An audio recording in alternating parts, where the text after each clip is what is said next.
What's going on, guys? I know I haven't posted in a bit, but I'm back. Um, by the title of this video, I will be, to start off the background, the World Cup is literally only a week away, and that's exciting news. After 3 months, when it should have, not even, a bit less, a bit more actually, 5 months in my opinion, we finally get the World Cup. Great news, finally. Oh, I'm sorry if I get a little distracted. I'm playing a bit of Overwatch for like some, I guess, for you guys to watch or something. But yeah, let's continue. Um, so we have three goalkeepers. Let's talk about the country. I'm supporting two countries, Ecuador and the USA, but only the USA released. But for today, I want to talk about the more popular, in my opinion, lineup, and that's England because there's more controversy around it, in my opinion.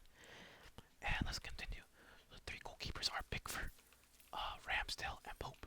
I'm fairly happy for Pickford because I honestly thought he wasn't getting it. He wasn't gonna get in my opinion.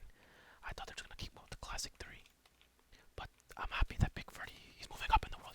But besides the point, um, Ramsdale, not surprised, and Nick Pope, not surprised. Ramsdale, I'm like 95% sure he's gonna start. It's Ramsdale. You gotta pick him. Arsenal, great distribution. But yeah, I would be very happy, to see Pickford in an England kit. But let's continue on the defense. We have Trent, Gnabry, Luke Shaw, Harry Maguire, Walker, Ben White, Stonewell, and I think that's pretty much it. Oh, triple. I don't know what that is, but I support Man United, right? And so you might understand some of my opinions. Maguire, in my opinion, I understand that I've heard that he's really good for England. He's really good with three in the back and stuff like that. Yeah, whatever.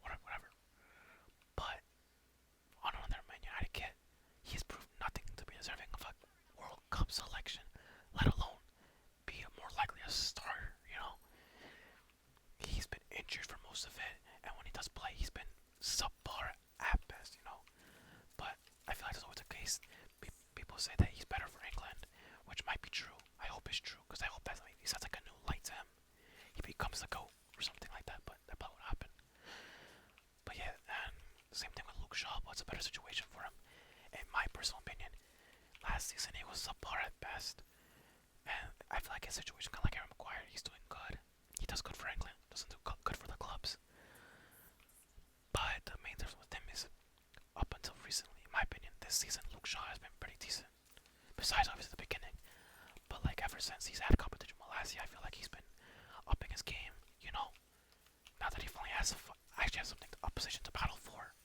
I feel like that's up this level, made him up his level.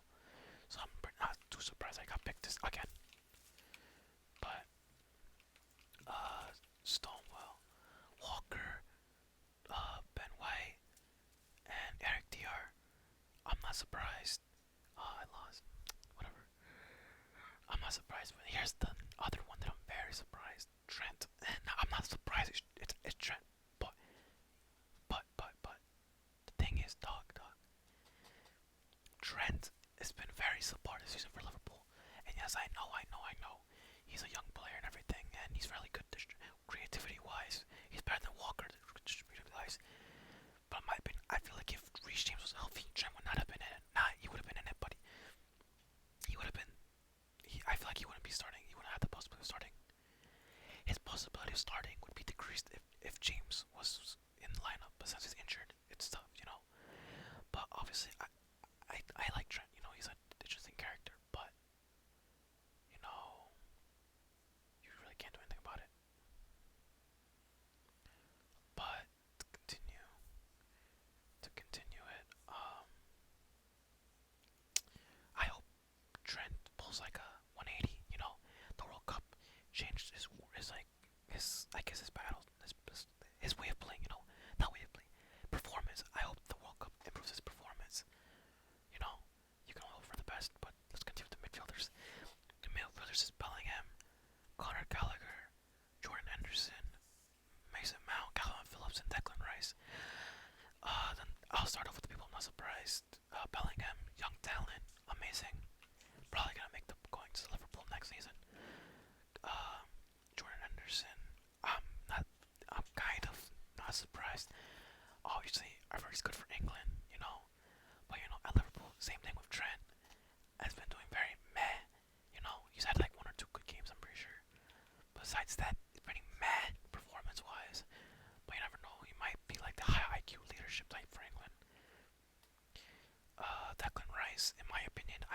he's severely, not severely, he's pretty underrated.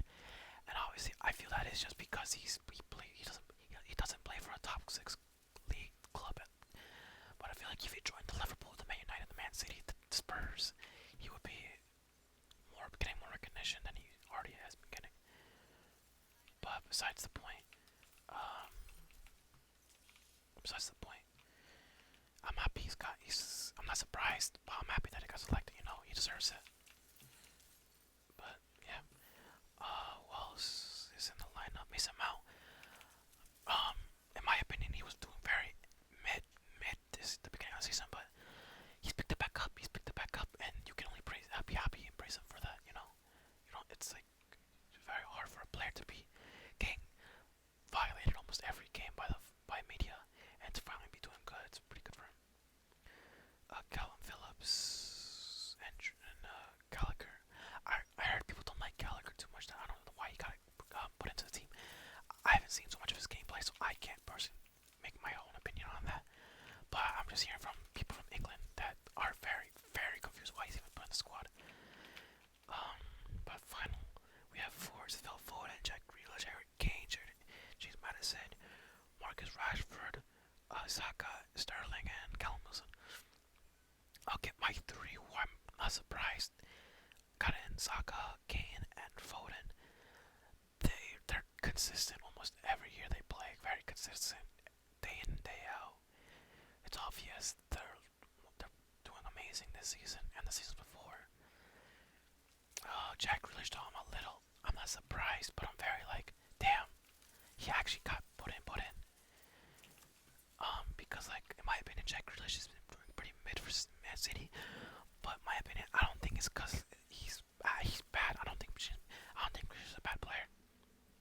Sorry guys, whispering gets my mouth really like raspy. To continue, I don't think Jack Grealish is a bad player in any way, other shape or form. It's just that I feel like it's a Man City, you know. I feel like if he went to like a maybe mid-table team, he would flourish. But just because I feel like even if you're an above-average player, it's still hard for you to stand out in a team like Man City. You know, even though I'm a Man United fan, I'm not delusional. I know they're just better. I know they're better than the matter of Manchester. That's why I feel like Jack Grealish is not that looked up upon anymore in Man City. But I understand why he got picked. Madison, I'm very happy. You know, even in a bad Leicester team, he still stands out. He stands out as an amazing player. People recognize he's an amazing player, and people thought he wasn't gonna get in because Southgate has a pretty observable bias. But you know, you can only be happy for him. I'm not surprised. Like I said again, but yeah, you can only hope the best for him. Hope he thrives. But that's all you can hope. To continue, Rashford. Always as a Man U fan, I'm pretty happy he got in. Obviously, I know. He hasn't been too good last season. The season before, meh. No, screw that. Last season he wasn't doing too well. I acknowledge that. But you have to look at him like I did with Luke Shaw, and like I did with Mason Mount. He's been doing pretty decent this season. So I understand why Rashford has been in. Obviously, Southgate also has a bias towards him, so it's obviously he's gonna get in. Sterling, although he hasn't been doing good, I feel like it's not his fault. I feel like he'll be like a Messi. Obviously, not the same standards as Messi, but he'll pull a Messi where like he's bad he'll do pretty joining in the first year playing for his new team. But I feel like next season, once he's finally fully like been comfortable with the team and the play styles and everything and the players, he'll finally turn it over.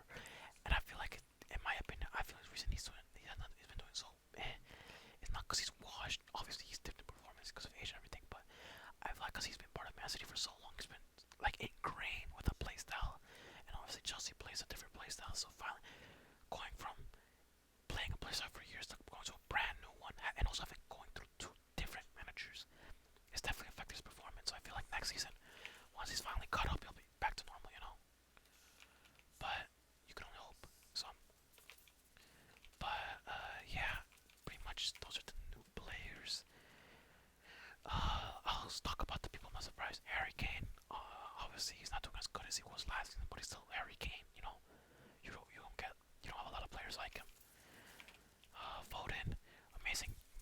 youngster doing good again, like usual. Man City's young star and Saka. Arsenal's, my opinion, like main showman besides Jesus. Man showman. He's the best. You know, great youngster. And that's pretty much it. All right. Thank you guys for. I think I'm gonna end it off here. You know, I'll probably talk about the next. I'll probably talk about another lineup soon. But I might talk about Spain's because I also there's a little bit of controversy on that. And also, since you know I'm a Man U fan, I think you can understand. I think you already know one of my opinions on the lineup. But I'll let you take a guess on who I think.